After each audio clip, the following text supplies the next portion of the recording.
সরকারি টেলিকম সংস্থায় সিম পোর্ট খুশি গ্রাহক বালুরঘাটে। এক ঝটকায় অনেকখানি বেড়ে গিয়েছে মোবাইল রিচার্জের দাম। এমতো অবস্থায় মাথায় হাত পড়েছে সাধারণের। প্রাইভেট মোবাইল টেলিকম সংস্থাগুলো এক ঝটকায় অনেকখানি তাদের মোবাইল রিচার্জের দাম বাড়িয়ে দিয়েছে, যার দরুন মাথায় হাত পড়েছে জনসাধারণের। একের পর এক রিচার্জ প্ল্যান বৃদ্ধি করেছে প্রাইভেট টেলিকম সংস্থাগুলো। কেন এত পরিমাণে বৃদ্ধি পেয়েছে এই সমস্ত রিচার্জ প্ল্যান তা কেউ বলতে পারছে না। রীতিমতো নাজেহাল পরিস্থিতির সম্মুখীন হতে হচ্ছে সাধারণদের। তবে এই আবহে সরকারি রাষ্ট্রীয় টেলিকম সংস্থা বিএসএনএল গ্রাহকদের জন্য একটি খুশির খবর এনেছে। কেন্দ্রীয় রাষ্ট্রীয় টেলিকম সংস্থা বিএসএনএল এমতো অবস্থায় অতি সুলভ মূল্যে ভারতীয় বাজারে তাদের রিচার্জ প্ল্যান ইতিমধ্যেই ঘোষণা করেছে।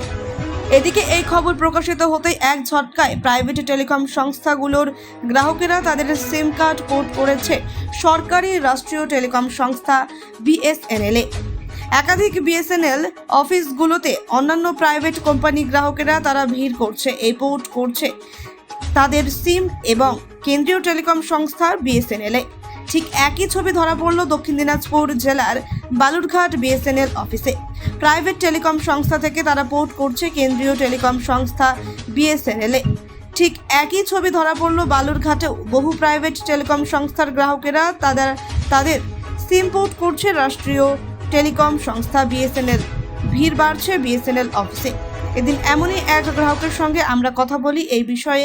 বালুরঘাট শহরে এক নতুন বিএসএনএল গ্রাহক পার্থ কুণ্ডু আমাদের ক্যামেরার মুখোমুখি হয়ে জানান, কেন যে বিএসএনএল যে একটাই উদ্দেশ্য পোর্ট করা, জিওর ব্যালেন্সের রিচার্জের দাম বেড়ে গেছে, এই জন্য আমি জিও থেকে বিএসএনএল পোর্টে এসেছি। এখন অবধি আপনি কেমন পরিষেবা পাচ্ছেন? ভালো, সুন্দর, ভালো, ফোন ভালো যাচ্ছে, ফোন আসছে, নেটওয়ার্কও ভালো আছে, নেটও ভালো আছে। বাজারে একটা কথা আছে যে বিএসএনএলের এখনও নাকি 3G পরিষেবা, 4G এবং 5G পরিষেবা আসেনি এখন অবধি। এই মতো অবস্থাতে বিএসএনএলে আপনি যে পোর্ট করলেন, তো এখানে আপনি কেমন পরিষেবাটা পাচ্ছেন বিএসএনএলে? দেখুন, সিমটা তো বাজারে কিছুদিন আগে তো বিএসএনএল কেউ করতো না, এখন এসে যখন আস্তে আস্তে হবে পরিষেবাটা, কিন্তু ভালো। আশা করি আগামীকাল আরও ভালো হবে। তো এই অবস্থাতে সরকার কি আর্জি করবেন? পরিষেবা কি আরও উন্নতি করতে? একটাই আর্জি, আমাদের বিএসএনএল কাজগুলো তাড়াতাড়ি করুক, গ্রাহকরা আরও পরিষেবা ভালো পাক। এখনও অবধি আপনি হচ্ছে যে নেট পরিষেবাতে কোনো কি প্রবলেম বা কোনো কিছু ফেস করেন? না, নেট ভালোই চলছে, কোনো প্রবলেম কিচ্ছু নেই। আপনার নাম, বাড়ি? আমার নাম পার্থ কুণ্ডু, বাড়ি বালুরঘাট।